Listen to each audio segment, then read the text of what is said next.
What is going on, Video City TV? Welcome back to another episode. I'm your host, Callie Ann, and I am with the CEO of Suits by Teddy Peterson, Mr. Teddy Peterson himself. Welcome to the show. Thank you very much. Appreciate it. Yeah, so we're super excited to get to know you and your business. So let's talk about what inspired you to start a suit business and how did you get into the world of fashion? Okay, I'm going to answer the second part first. Okay. Go from there. Ever since I was a kid, I loved fashion. I didn't know why. I had G.I. Joes, and I used to make clothes for them. Oh, what? And yeah, I started out Wait, making. did you sew? Yeah. Wow. Yeah. You know, it wasn't much that G.I. Joes. You put 5 stitches in, and you got half of it done. Yeah. So, yeah. I started with that, and you know, it just morphed into just a lifetime thing. It wasn't something that I felt like overbearing with. It was just something that was so natural. Yeah. I mean, I could look back on my life. I even loved pajamas because it was a set. Oh, wow. You know, stuff like that. And my sister is the one that reminded me about the G.I. Joes. Yeah. You know, she says, wow, you've been doing this a long time. You started with the G.I. Joes. And I was like, okay. I just love fashion. It's part of me. It's like breathing. Yeah. Yeah, it's like that. So how did you get into the world of fashion? Okay, I grew up in Brooklyn. Oh, shout out Brooklyn. Yeah, in the 60s and the 70s, and it was all about fashion.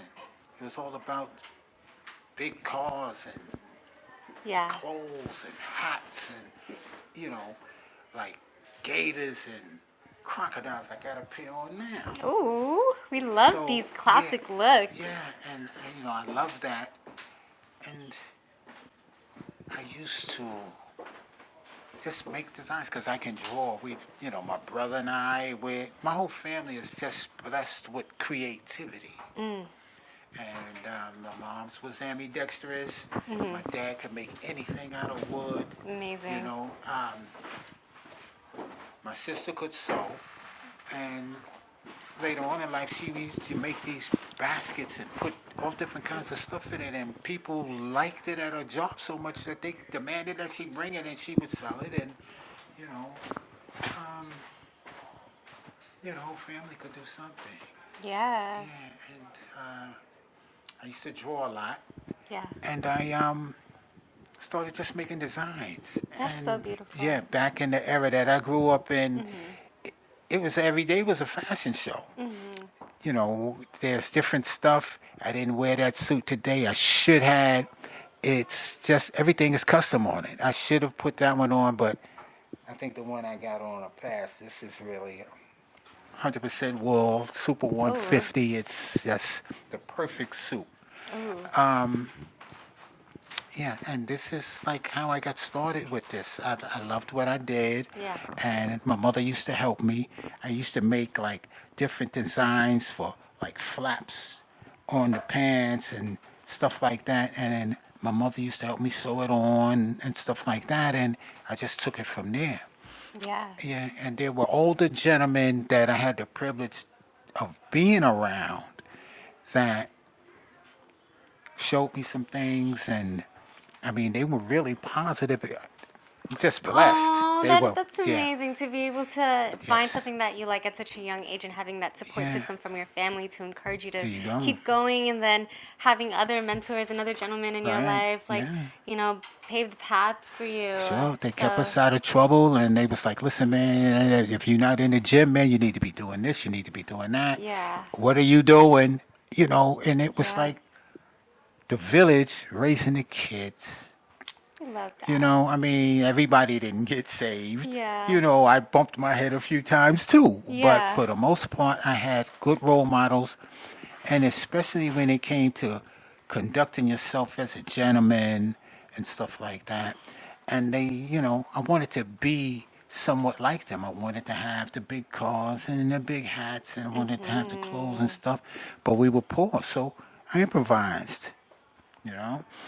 The tailors wasn't really that expensive then. You buy your own material and you can get a vest and a pair of pants made for like $25. So Mm.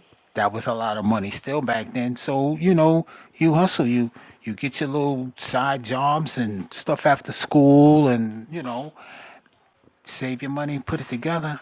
And next thing you know, you got an outfit, then you have the next one, and you have the next one. I've never been afraid of work. And I've always had creative ways to make money. Yeah. So we were never rich. We struggled. But, we all made it through. Yeah. Yeah. That's beautiful. And now here we Yeah. have Suits by Teddy Peterson. Did you ever think that it was going to be Suits as you were growing up? Because I know you were like sewing different No. things, but okay, Yeah. so what made you decide like it's going to be Suits that I'm going to sew and create for Well, people? okay. For one, I noticed that everybody need a suit. You got job interviews, you got church, you got Mhm. stuff to do where you need a suit. And coming up, my family made sure that I had at least one or two, but I loved suits, so I kind of wanted like one for every day. Yeah. I was a little extra with it, but you know, really couldn't afford that. Listen, you got your Sunday suit, you got slash whatever occasion, that was the Sunday suit. So, Yeah. and I just took it from there. I love clothes. I love how they make me feel. Um, and then I really know that the suit don't make the man. You have to have this in you already. Mhm. And I was just blessed with some creativity. And it's just natural for me to think this way and behave this way and Yeah. draw stuff. And I would just draw it and I'd be like, wow. And I would, I'd cut it out, Yeah. you know. And it was easy in the beginning because it was just like flaps and extensions and stuff. But, as I got older and like, okay, my tailor, we've been doing business close to 15 years now. Wow.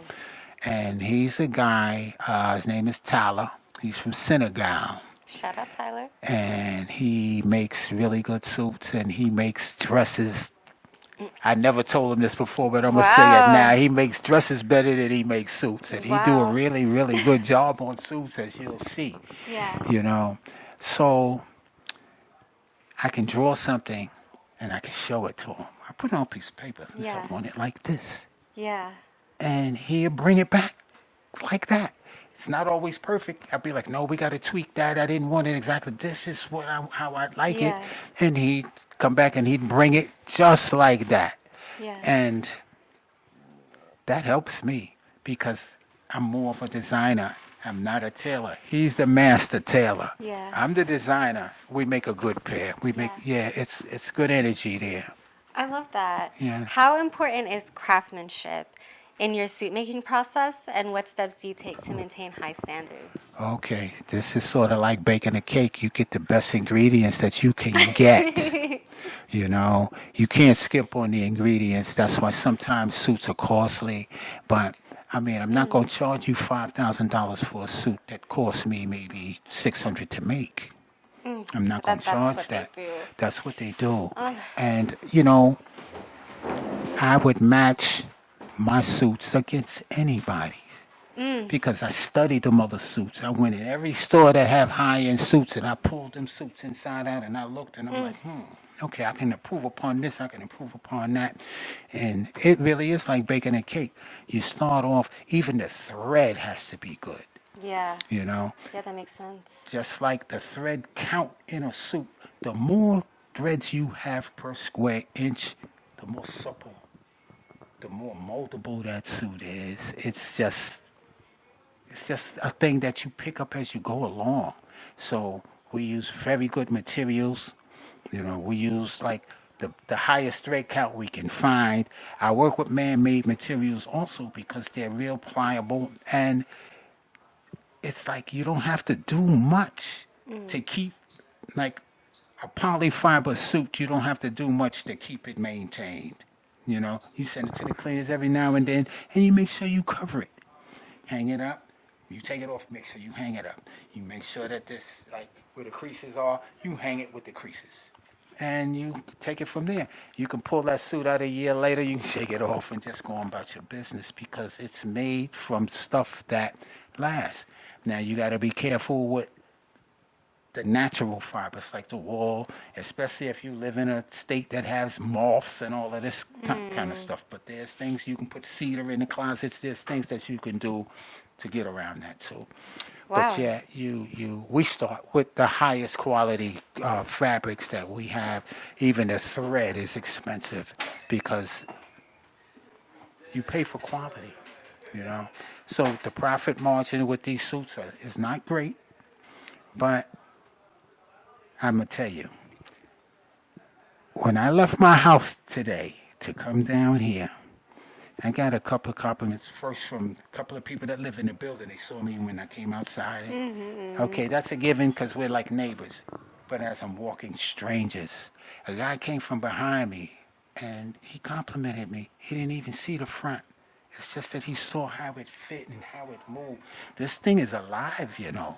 Oh. It's alive. You put it on, and that adds the heart to it. It's alive.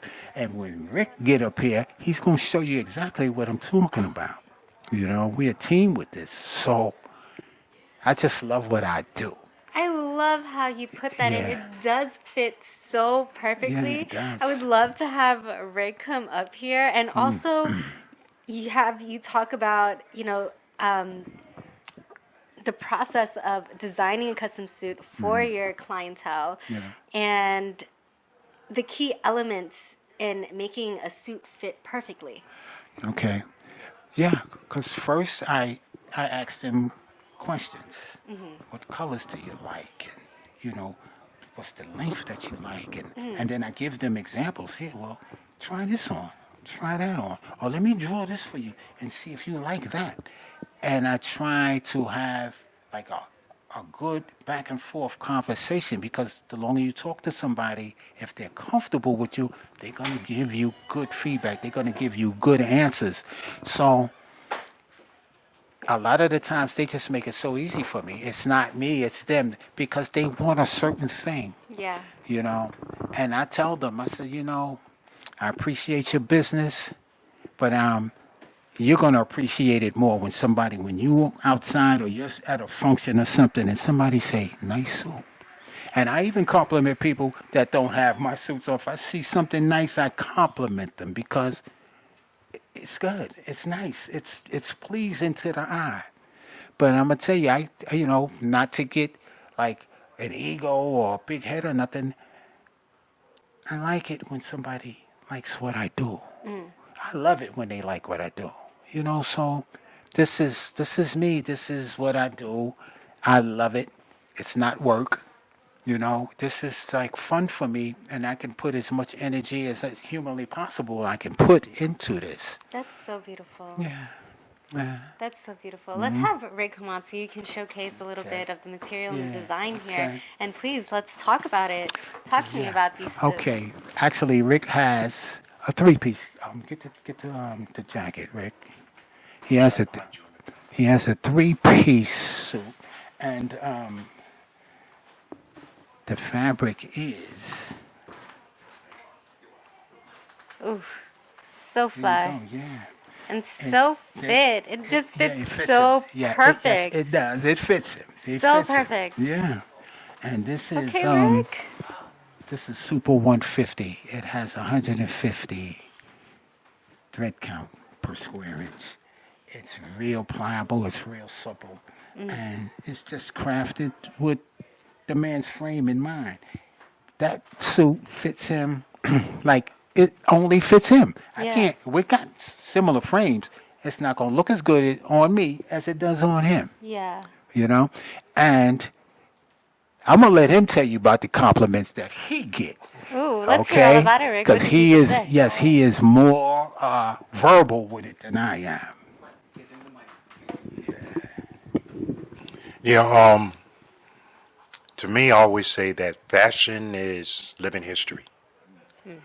And it tells a story. As far as compliments go with me, I've always had a knack for just knowing how to coordinate colors and picking out different outfits.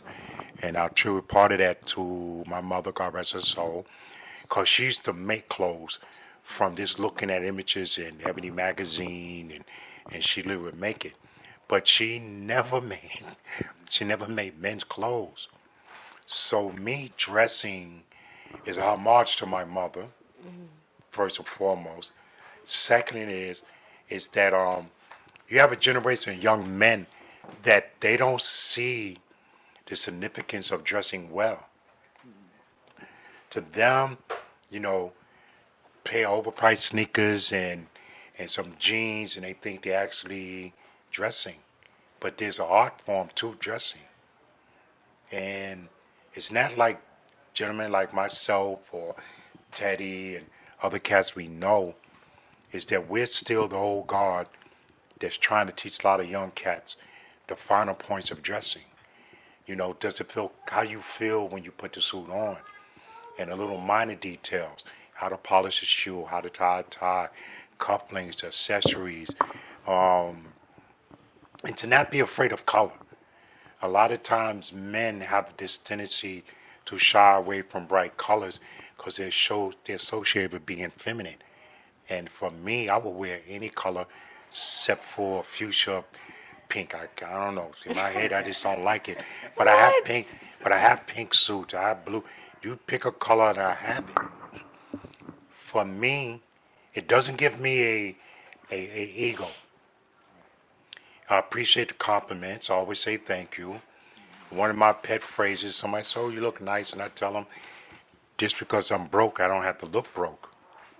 And although I'm trying to be humorous, it is that generations past, men generally stepped out and dressed well if they wasn't working. If they went out on a night in the town, they dressed well. A lot of people aren't familiar with where the term strutting comes from. In Harlem, excuse me, people would literally walk from one end of Lex down the whole strip to come the other way. Hence the term strutting. A lot of people aren't aware of that.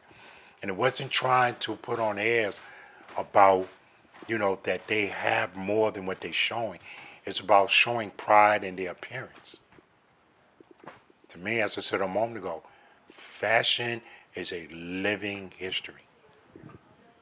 Yeah, we love that. Thank you so much for sharing, Rick. Yeah, and thank you for showing this. Yeah. So good. Oh, I'd also like to shout out Champagne because she was the one that made this Ooh, shout out to possible. Champagne.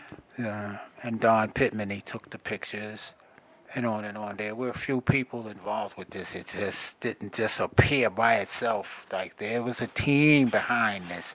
So shout out to Champagne. She know all the names and stuff. So yeah, just This is want to make sure I amazing. do that. Yeah.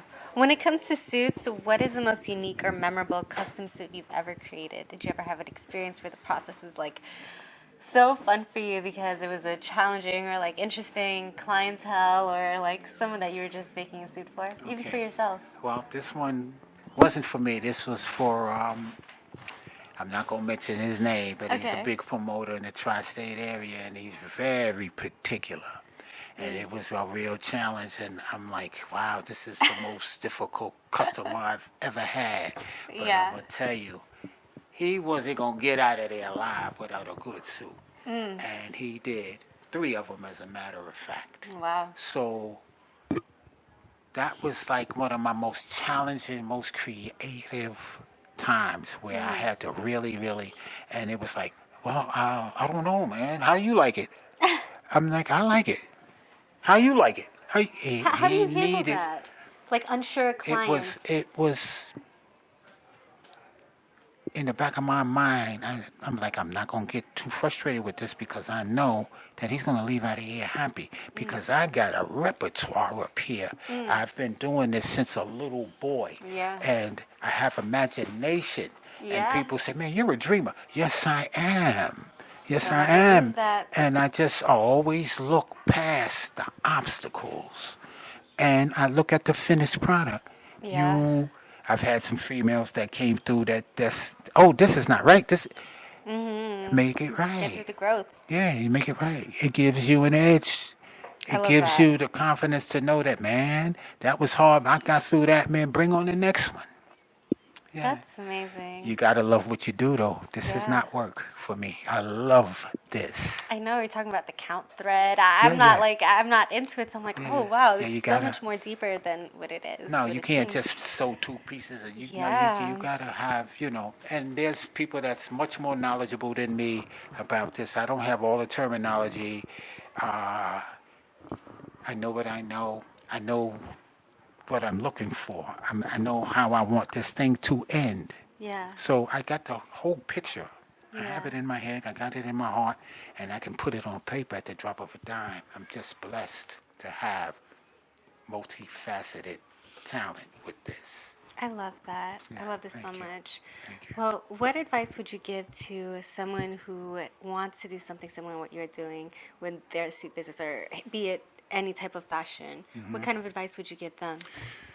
Don't ever give up, 'cause things get rough. I mean, if it's this hard, you got to know at the end of it, there's gonna be something beautiful and brilliant for you. Yeah. And I forget where I saw this at, but it was like a little cartoon, and there was a caption. A guy was in a cave, and he was clicking his axe, and he was making progress, making progress. And then the next caption, they showed him a little closer. Oh, I think And I then, saw that. yeah, The and light was right there, and if he yeah, would have just lit on just a ah, little bit more. and the third caption, he had his head down and he turned around and he gave up. He was this far from being where he needed to be. Oof, Now they that put a is bunch deep. of giant diamonds on the other end of that. It can be whatever you want it to be. Yeah. But know, man, that you cannot give up. Yeah. Because everybody is not going to see with your vision. People don't all have your heart. Like, people so caught up in stuff that keep their heads above water, man, they're not thinking about me. But the ones that every now and then they want a good suit, hopefully they remember me, especially if they bought one already. Yeah. Yeah, the repeat customers are good. All right, Suits by Teddy Peterson, everyone. Any shout outs before we close off? Okay, well, shout out to Champagne. Shout out to Cuba that did my trim. Shout out to Antique. Shout out to Tim. These are all barbershop guys. They amazing at what they do. Shout out to Tyler Designs, who builds these suits. I just got to show him a picture and he makes them. Like, you can't get no better than that, you know? So I know I'm forgetting some people. Shout out to Champagne. I know I'm forgetting some people, but y'all can cuss me out later, okay? Teddy Thank you. Peterson, everyone, thank you so much for being here. Video Thank you City for having TV. me. Yeah, Okay. hi guys. Alrighty, what is going on, y'all? My name is Niara J. We are here with Video City with the one, the only Tammi Buns. How are you? Hey y'all, I'm good. How are you? I'm doing well. Thank you for taking the time to sit down and speak with Video City. For sure, always. Yeah, so for those who don't know, who is Tammi Buns? Well, I am from Lansing, Michigan. I'm an upcoming artist. I write music, I sing, I rap, businesswoman, entrepreneur, you name it, I do it. Look. I love it. You do it all. You are multifaceted. I love it. So how do you juggle it all? Doing music, being an entrepreneur. I saw you did some reality TV. How do you juggle it all? Well, you just gotta, time management. Don't try to overwork yourself or have too much going on in one day, plan ahead and, so that way it won't be no complications and you can get everything done, I love it. And what advice do you have for artists who has a lot going on, but they trying to really hone in on that music, but they feel like they don't have the time to? You just got to find time management, man. Set you up a planner, a schedule, something that'll help you stay on track, I love that. I love that. Well, I want to talk about your single with 2 Live Crew. Shake, shake, shake. Something. Shake, shake, shake. Yeah.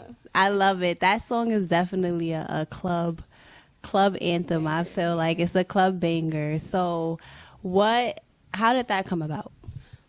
So basically I had met Mix at one of his shows and he had ended up, my sister had ended up letting him know that I do music, and he had wrote me the next day like, why would you not tell me you do music? Da, da, da. So he had sent me a few beats. I had sent him just like some verses to the beats, and he just kind of like did his thing with the beat, and the song's dope. So What was it like filming that? I saw the music video. Y'all was doing I saw the music video. I saw it. Y'all was doing y'all thing. So what was it like filming? What was it like? What was the process like? You know, working together on a song with Two Live Crew mix. How was that? Because you know that's a legendary group right for there. Sure. Well, first one, it was an honor, you know, because he could have did it with anybody else, but he chose me. And you know, he hit me up like, hey, I'm gonna be in Detroit. You know, some strip clubs we could do a video at. So I had hit up Chris at Ace of Spades. He's the manager, and I'm like, hey, I got Two Live Crew. They're trying to come in and do a video, and so he had got it arranged for us to come in that Friday. And I didn't know we were shooting the music video for. I just thought we were just getting dialogue for like the performance. But once he showed me the video, I'm like, okay, that's dope. Like, you know, that's what he ended up incorporating the footage. I love that. Nice, nice. So what do you have coming up? What are you working on that people should be looking on the lookout for? Well, I'm just trying to, you know, revamp and build my brand. Dealing with Chuck, DJ Chuck, shout out to him, and, you know, Mix. They're basically just trying to, you know, get me to where, put me at the start line so that I can get to the finish line, you know. So I'm going to do what I need to do my part so that we can execute the plan. I love that. It's nothing more than people that come together to really support you and push you. Because, you know, just like it take a village to raise a child, it take a village to raise an artist. Like, True, it's true. It is so true. That's amazing. I have a question for you, being an artist in this hip hop industry. You know, the ladies are really killing it right now. So what are your thoughts on females really taking over the genre and really taking it to the next level? well, I just feel like, you know, it's about time, you know, like as a female artist, you know, we have to go through a lot, you know, with, especially like it's a lot of like perverts and, you know, people try to like solicit you and stuff like that. Exactly. So like, you know, the fact that people are actually taking female rappers serious now and trying to be on a business aspect instead of just trying to like, you know, sleep with them and stuff, or like make them use what they got to get what they want, you know what I'm saying? So I definitely am grateful that, you know, this is the era. Yeah. The time is now. The time is now. I love that. For sure. Well, where can the people contact you if they wanted to get in contact, if they wanted to book you, all of that good stuff? Well, so far I just been working with DJ Chuck and Mr. Mix. They can follow me on Instagram, Tammi with the I _ Buns with a S. And, you know, we can just go from there.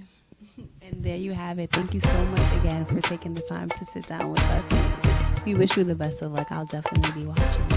Thank you. I appreciate you for having me.